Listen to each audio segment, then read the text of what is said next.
Livro do profeta Joel, capítulo 1, versículo 2. Ouvi isso, vós, anciãos, e escutai, todos os moradores da terra. Aconteceu isso em vossos dias, ou também nos dias de vossos pais. Fazei sobre isso uma narração a vossos filhos, e os vossos filhos a seus filhos, e os filhos desses a outra geração, até chegar a nós. Aqui eu complemento, né? O que ficou da largata, o comeu o gafanhoto. O que ficou do gafanhoto, o comeu a locusta.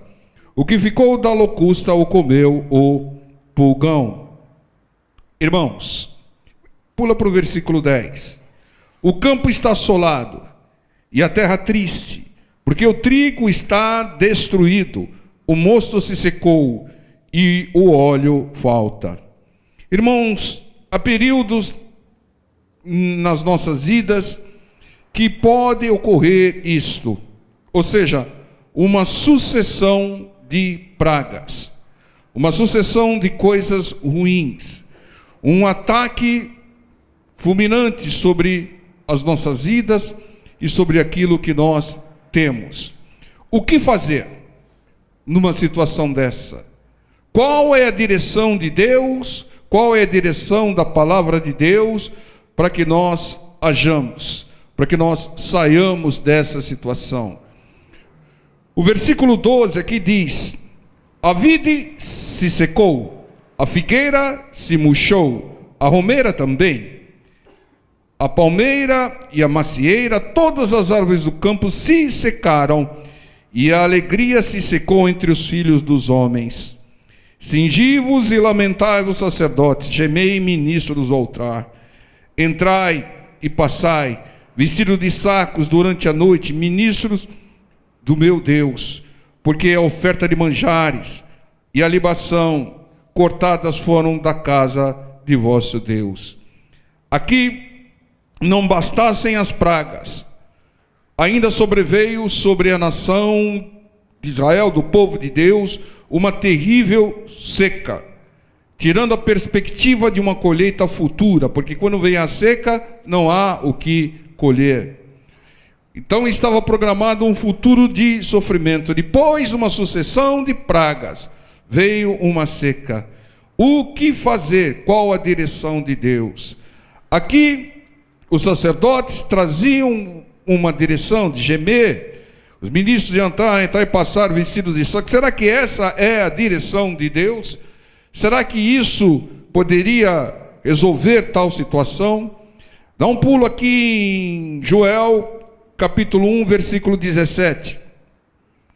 A semente apodreceu debaixo dos seus torrões, os celeiros foram assolados, os armazéns derribados, porque se secou o trigo. Depois da sucessão de pragas, depois da seca, para completar a desgraça, até aquilo que estava estocado, até o estoque, as reservas se perderam, ou seja, apodreceram.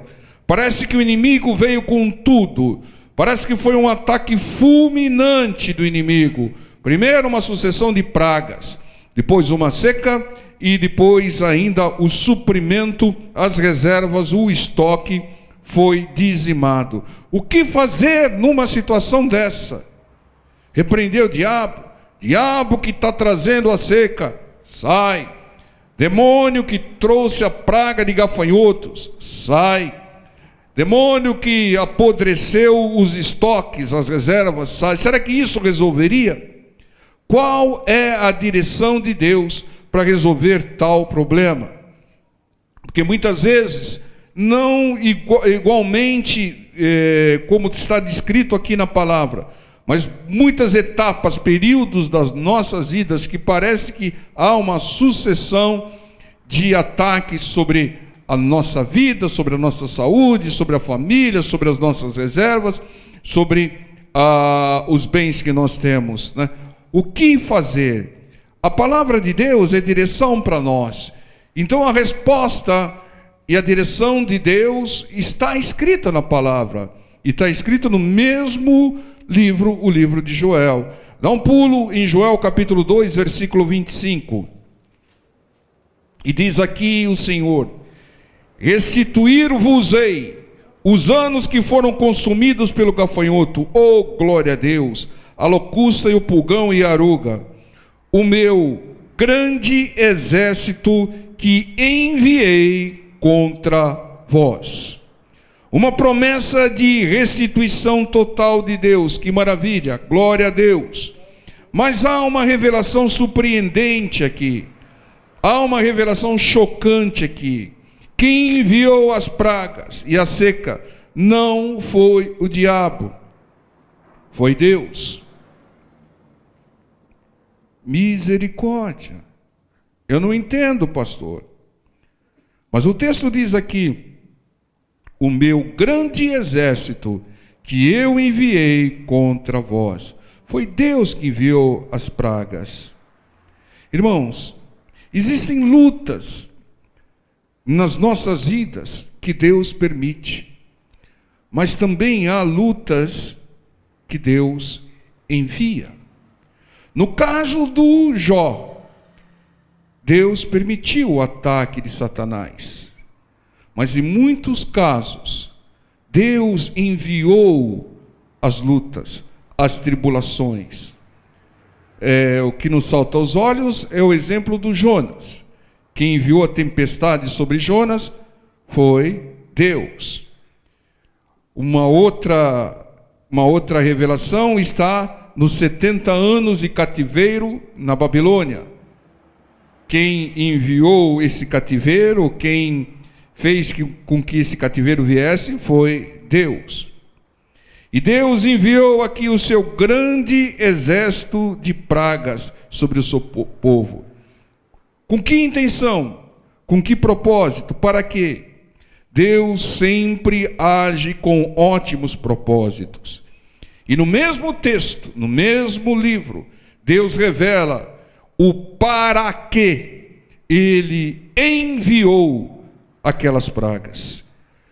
Joel 2,12 diz: ainda assim, agora mesmo diz o Senhor, convertei-vos a mim de todo o vosso coração, e isso com jejuns, com choro e pranto, e rasgai o vosso coração, e não os vossos vestidos, e convertei-vos ao Senhor vosso Deus, porque Ele é misericordioso e compassivo, e tardio em irar-se, e grande em beneficência, e se arrepende do mal. Tardio em irar-se, ou seja, Deus já tinha dado inúmeras oportunidades para a conversão daquele povo, e o povo não se converteu. Então o Senhor resolveu fazer um tratamento um pouco mais rigoroso, ou seja, enviar as pragas. Mas a ordem do Senhor, a ordenança do Senhor é uma só: convertei-vos a mim, convertei-vos ao Senhor vosso Deus. Então vejam, irmãos, quão importante sabermos o para quê das aflições, das lutas, das tribulações que nós enfrentamos. Deus é misericordioso e compassivo, tardio em irar-se, grande benefício, arrepende-se do mal, mas a direção e a ordem do Senhor é uma só: convertei-vos a mim de todo o seu coração, convertei-vos ao Senhor vosso Deus. Essa é a direção de Deus. Tudo na nossa vida vai girar em função da nossa conversão. Tudo. Porque só a conversão vai possibilitar a salvação. Então Deus envia e permite tribulações, porque Ele quer a nossa conversão, a nossa mudança. Deus faz quase tudo para nos mudar, nos converter em novas criaturas. Quantas vezes nós já pregamos isso? Quantas vezes Deus já trouxe mensagens semelhantes a essa? E por que que Deus está enfatizando? Por que que Deus está repetindo? Porque muitos não se converteram e não procuram a conversão. Estão acomodados e não procuram se converter, não procuram mudar segundo a direção e a palavra do Senhor. E é por isso que Deus vai enfatizar, é por isso que quantas vezes forem necessárias Deus trazer essa mensagem, Ele trará. Quem aceitou Jesus como Senhor e Salvador da sua vida, quem renasceu das águas e não tem feito a vontade de Deus, não obedece à palavra, não está se convertendo. Aquele que age em oposição da palavra não está se convertendo. Então aquele que está agindo segundo a sua vontade e não a vontade de Deus descrita na sua palavra, aquele que não obedece à palavra, aquele que até age em oposição da palavra, prepare-se para se deparar, para enfrentar as pragas e gafanhotos que Deus vai enviar. Ou se converta e livre-se dela, ou vai ter que enfrentá-las. Porque Deus, Ele não faz acepção de pessoas. O tratamento que Ele deu ao seu povo no passado, Ele vai dar ao seu povo hoje. Ou seja, trabalhar de uma maneira mais dura para que haja conversão. Ele pede: convertei-vos a mim, convertei-vos ao Senhor vosso Deus. Irmãos, nós precisamos acordar. Nós somos de Deus. Deus está no controle da nossa vida. As aflições que nós estamos enfrentando, ou Deus permitiu, ou Deus enviou para que nós nos convertamos. Se não se converter, vai continuar sendo tratado. Provérbios capítulo 1, versículo 23. Mensagem dura, pastor. Irmão. Mas abençoadora. Provérbios 1, 23 diz. O que está escrito na sua Bíblia aí, irmão? Qual o primeiro verbo que está aí? Convertei-vos pela minha repreensão. Deus não quer só a conversão pela obediência à palavra, ou seja, Ele envia a palavra, mas se nós não mudarmos de acordo com a palavra, se nós não obedecermos a palavra, se nós não mudarmos de acordo com a palavra, vai vir a repreensão de Deus. Ele diz: pela minha repreensão, eis que abundantemente derramarei sobre vós o meu espírito, e vos farei saber as minhas palavras. Vem a palavra. Pessoa, irmão, essa mensagem não é para ímpio. Essa revelação não é para quem está distante, não aceitou o Senhor, está distante e não serve ao Senhor. Essa mensagem é para nós, povo de Deus, como era o povo de Israel no passado. Nós, povo de Deus, que aceitamos a Jesus Cristo como Senhor e Salvador e descemos as águas. Nós assinamos um contrato quando nós descemos as águas. E um contrato de mudança. E se não está havendo mudança, irmão, nós estamos quebrando o contrato. A repreensão do Senhor, as lutas vêm para que nós nos convertamos. Em Jeremias 25:11, Deus permitiu um cativeiro de 70 anos da Babilônia para mudar o seu povo. Deus cegou Saulo de Tarso para mudá-lo, para convertê-lo. Deus permitiu Satanás tocar em Jó, que era até reto diante do Senhor, para mudá-lo, tirar o medo do coração de Jó, porque medo é crer na obra do inimigo, fé é crer na obra de Deus. O Senhor fez um terremoto lá em Atos capítulo 16, para converter um carcereiro e a sua família. Deus enviou uma tempestade para mudar e converter Jonas. E olha que Jonas era profeta e não estava convertido. O profeta que não ouve, não obedece à direção do Senhor. O profeta que Deus manda ir para Nínive e para Tarsis não está convertido. Então entenda, irmãos. Deus fez um terremoto para que um carcereiro e sua família... Deus vai fazer um terremoto na sua vida. Espero que não cegue ninguém como cegou Saulo. Espero que ninguém perca tudo como perdeu Jó. Espero que ninguém enfrente tempestades como enfrentou Jonas. Foi até jogado ao mar. São exemplos. Todas essas pessoas Deus amava. E Deus tinha um único propósito para essas pessoas: convertê-las. Queria converter o Saulo, e converteu. Queria converter Jó, e converteu. Queria converter um carcereiro, converteu. Queria converter Jonas, creio que converteu. Avançou na conversão Jonas, né? Então Jonas era profeta e não estava convertido. Quantos profetas não estão convertidos? Quantos pastores não estão convertidos? Quantos levitas não estão convertidos? Quantos líderes não estão convertidos? Líderes de denominações não estão convertidos. Virão pragas e gafanhoto. O não convertido é aquela pessoa que vive buscando desculpas e justificativas para fazer a sua vontade e não a vontade de Deus. Ele arruma uma justificativa para... na palavra tem beber vinho, não sei o que. Arruma uma justificativa. O não convertido é aquele que procura manipular a palavra segundo o seu interesse. O não convertido é aquele que não faz, aquele que faz a obra não por amor às pessoas e amor a Deus, mas como ter uma fonte de ganho. Entendo, irmãos?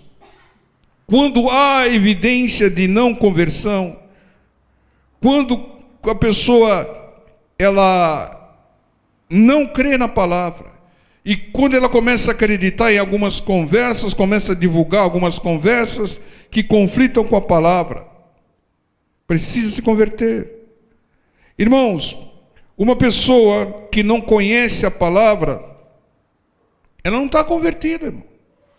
Tem que procurar conhecer cada vez mais, para que ela possa obedecer. Porque muitos desobedecem por falta de conhecimento. Então, nós precisamos nos converter. Nós, todos nós. Cada um está num determinado quilômetro da estrada do Evangelho. Alguns mais à frente, outros mais atrás. Mas nós precisamos nos converter para evitar as pragas e gafanhotos, para evitar as tempestades e muitos males.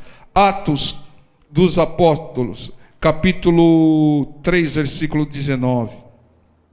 Olha o verbo de novo aqui. Arrependei-vos, pois, e convertei-vos, para que sejam apagados os vossos pecados, e venham assim os tempos do refrigério pela presença do Senhor. Irmãos, às vezes eu lamento pessoas que estão enganadas, estão equivocadas.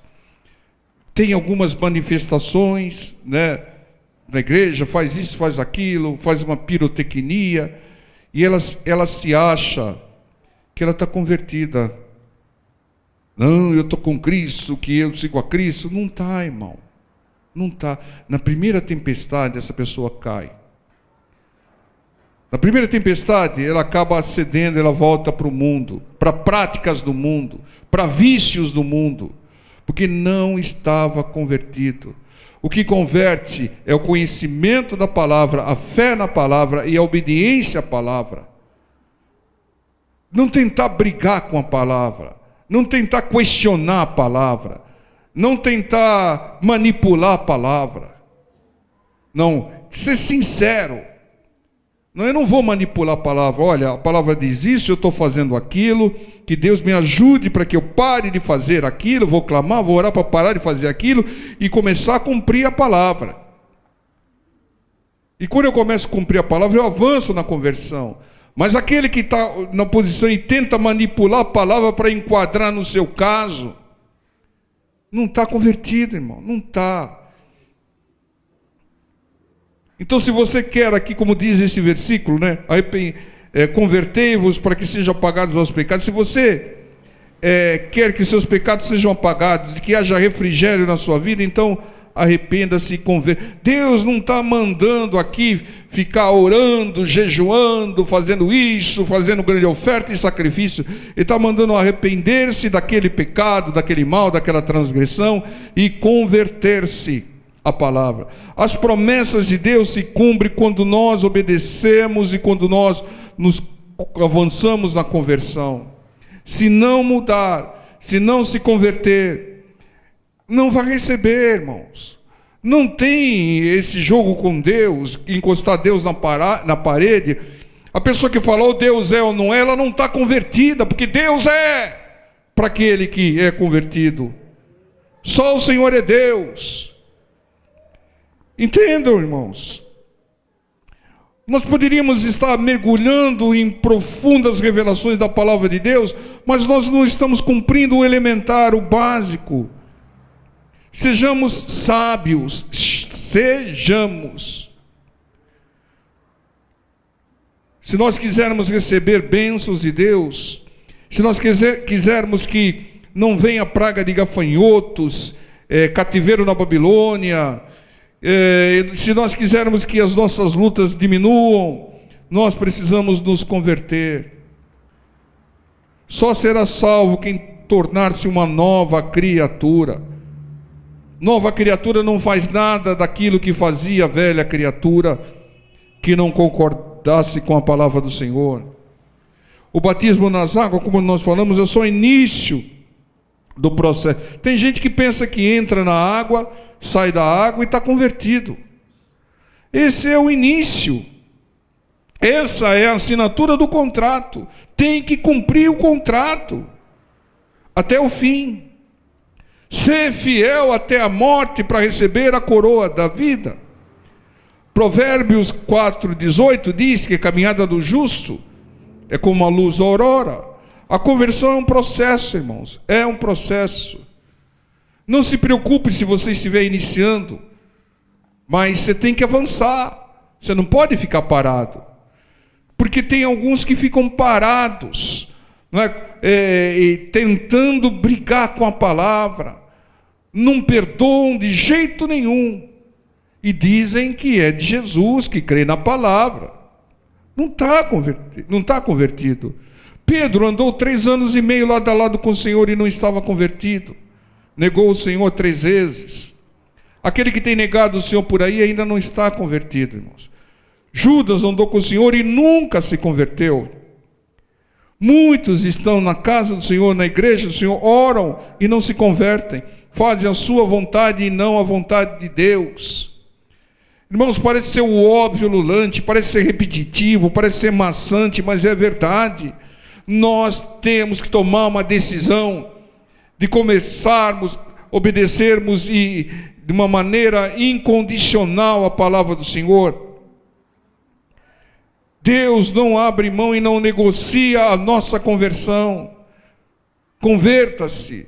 Se não se converter, vai sofrer mais. Se não mudar, vai sofrer mais. Em Jó 42:10, não precisa ir lá não, eu leio para você. Eu sei, irmão, muitas vezes parece ser algo maçante, parece ser algo enjoativo, mas enquanto não obedecermos, não vamos passar para a lição seguinte. 42:10 diz: o Senhor virou o cativeiro de Jó quando orava pelos seus amigos, e o Senhor acrescentou a Jó outro tanto em dobro, tudo quanto dantes possuía. Irmãos, Jó só recebeu tudo em dobro quando ele mudou, quando ele se converteu, avançou na conversão, e ele orava pelos amigos. O que o Jó estava pedindo para os amigos? Que eles se convertessem. Irmãos, nós temos orado para que Deus cure, para que Deus liberte muita gente, mas se essas pessoas forem curadas e libertas e não se converterem, elas vão entrar lá no inferno curadas e libertas. O fundamental é a conversão, porque só a conversão leva à salvação. Então, quer receber de Deus tudo em dobro, converta-se. Haja pela conversão das pessoas, ore pela conversão dos amigos, pela conversão dos inimigos. Para receber o vinho novo, nós temos que nos tornarmos odres novos. Troque o odre, torne-se uma nova criatura e receba. Irmãos, a conversão traz a cura do corpo e da alma. Quanto que a nossa vida foi curada através da obediência à palavra, do entendimento, do conhecimento da palavra. Quanto, irmãos? Nós estamos presenteando o quem te viu e quem te vê, irmão. Você era assim e agora hoje você está mudado pela direção da palavra. Você avançou na conversão, mas precisa continuar, prosseguir. O Zaqueu, ele mudou e foi salvo. O Senhor falou, hoje salvação chegará. O jovem rico não quis mudar. O jovem rico conhecia a palavra. Eu guardo esses mandamentos desde criancinha. Eu vou na igreja. Eu dou dízimo. Eu dou oferta. Eu faço campanha. Mas não obedeceu a palavra que o Senhor Jesus deu a ele. Não foi salvo. Evite os gafanhotos. Evite os 70 anos de cativeiro na Babilônia. Evite lutas, aflições permitidas ou enviadas por Deus, convertendo-se, né? Abra mão da sua vontade. Façamos a vontade de Deus. Nos arrependamos dos pecados e passemos a obedecer cada vez mais a palavra, nos convertermos, né? Nós precisamos nos tornar de fato novas criaturas, para que nós sejamos curados, libertos, prósperos, salvos, em nome de Jesus.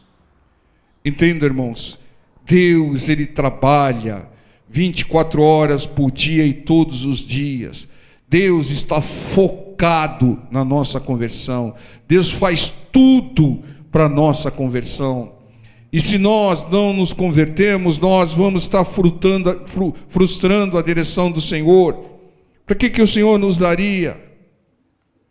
Irmãos, é simples, mas muitas vezes não acontece. É lamentável porque muitas vezes a gente vê evidências de não conversão no comportamento de muitos, às vezes até no nosso próprio comportamento. Muitas vezes a gente deixa entrar um sentimento no coração ruim e fala, poxa, não é isso que o meu Deus diz. Irmãos, olha quanto, irmãos, olha, é a porta estreita, irmãos. Irmãos, tem crentes que têm criado ídolos, que estão na idolatria de cantor gospel, na idolatria do líder da igreja, e depois critica a idolatria das outras religiões. Está na idolatria, não se converteu. Vai num evento porque vai lá o fulano cantar, mas não vai ouvir a palavra do Senhor. Marca uma reunião de oração, vê se vai o mesmo número de pessoas. Não vai, irmãos. Aí você ouve uma entrevista do cantor gospel, você vê que não tem conversão nenhuma ali. Umas respostas mundanas que conflitam com o sermão da montanha. Misericórdia, irmãos. Irmãos, isso entristece, como eu fico triste com isso. Quando eu vejo pessoas que se dizem de Deus, com os comportamentos, com umas confissões de quem não está um pingo convertido. Pisam sobre a palavra. Parece que o sermão da montanha não existe. É triste isso, irmãos.